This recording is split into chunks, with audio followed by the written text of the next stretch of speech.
राधे राधे दोस्तों, आपका हमारे चैनल में स्वागत है। गरुड़ पुराण के अनुसार कौन से पाप से किस नरक में जाओगे और अगले जन्म में क्या बनोगे। सनातन धर्म के अनुसार मनुष्य के कर्म ही उसके भविष्य का निर्माण करते हैं। गरुड़ पुराण और अन्य धर्म ग्रंथों में बताया गया है कि जो व्यक्ति पाप कर्म करता है उसे मृत्यु के बाद उसके कर्मों के अनुसार दंड मिलता है। यमराज के दूत आत्मा को यमलोक ले जाते हैं और वहां उसके कर्मों का लेखा जोखा देखा जाता है। फिर उसे उसके पापों के अनुसार नरक में भेजा जाता है। नरक का उद्देश्य केवल दंड देना नहीं, बल्कि आत्मा को उसके कर्मों का फल भोग कर शुद्ध करना भी है। आज हम जानेंगे कि कौन सा पाप किस नरक में ले जाता है और अगले जन्म में उस व्यक्ति को क्या प्राप्त होता है। नंबर 1, झूठ बोलने का पाप। जो व्यक्ति हमेशा झूठ बोलता है, लोगों को धोखा देता है और गलत गवाही देता है, उसे रौख नरक में भेजा जाता है। वहां उसे भयंकर कष्ट सहने पड़ते हैं। कहा जाता है कि ऐसे व्यक्ति को अगले जन्म में ऐसे परिवार में जन्म मिलता है जहां उसे बार बार अपमान और अविश्वास का सामना करना पड़ता है। नंबर 2, माता पिता का अपमान। जो व्यक्ति अपने माता पिता का अनादर करता है, उनकी सेवा नहीं करता और उन्हें दुख पहुंचाता है, उसे काल सूत्र नरक में जाना पड़ता है।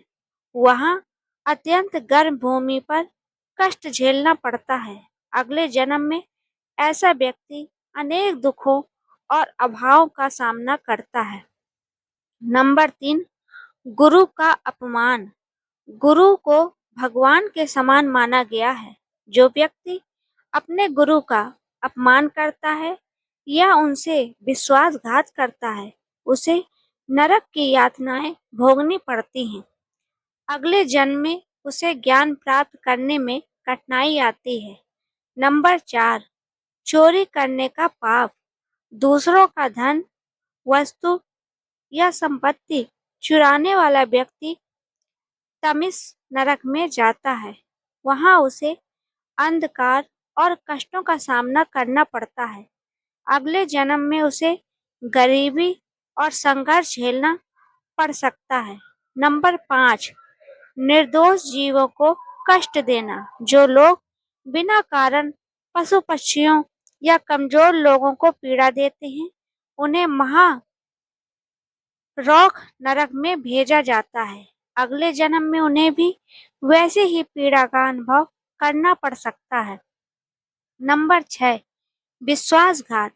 मित्र, परिवार या किसी भरोसा करने वाले व्यक्ति के साथ धोखा करने वाले लोगों को कठोर दंड मिलता है।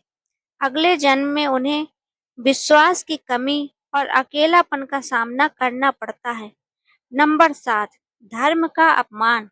धार्मिक ग्रंथों, मंदिरों और पूजा पाठ का मजाक उड़ाने वाले लोगों को भी नरक की यातनाएं सहनी पड़ती हैं। अगले जन्म में उन्हें आध्यात्मिक शांति प्राप्त करने में कठिनाई होती है। नंबर 8, झूठी गवाही देना।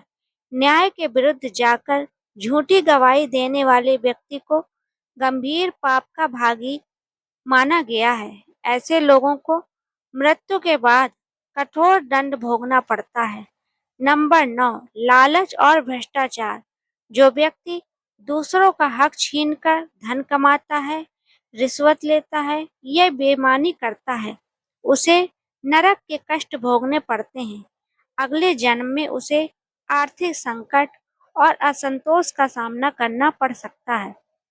नंबर 10, स्त्री या पुरुष का अपमान। किसी भी व्यक्ति का सम्मान छीनना, उसका शोषण करना या उसे दुख देना गंभीर पाप माना गया है।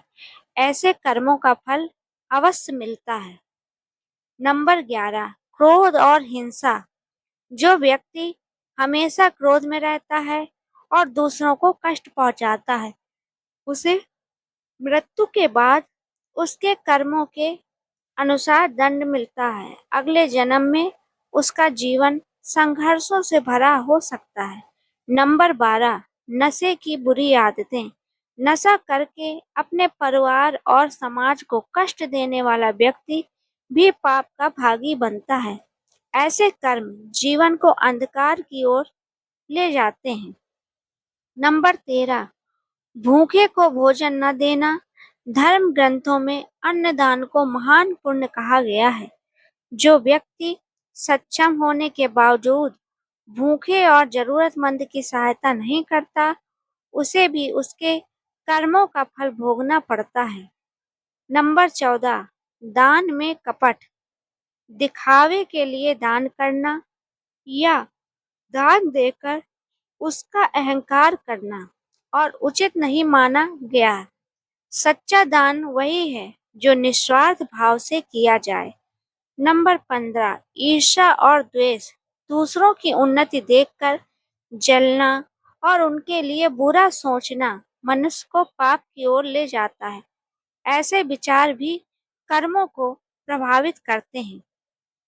नरक से बचने का उपाय।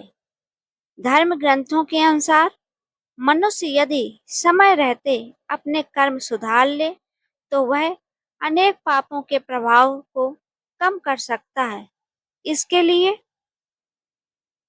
माता पिता की सेवा करें, सत्य बोलें, भगवान का स्मरण करें, गरीबों और जरूरतमंदों की सहायता करें, जीवों पर दया करें, दान पुण्य करें, क्रोध और अहंकार से बचें, प्रतिदिन अच्छे कर्म करें।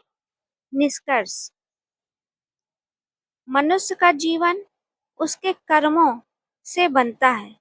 अच्छे कर्म स्वर्ग और सुख की ओर ले जाते हैं, जबकि बुरे कर्म दुख और कष्ट का कारण बनते हैं। इसलिए हमें सदैव सत्य, धर्म और करुणा के मार्ग पर चलना चाहिए।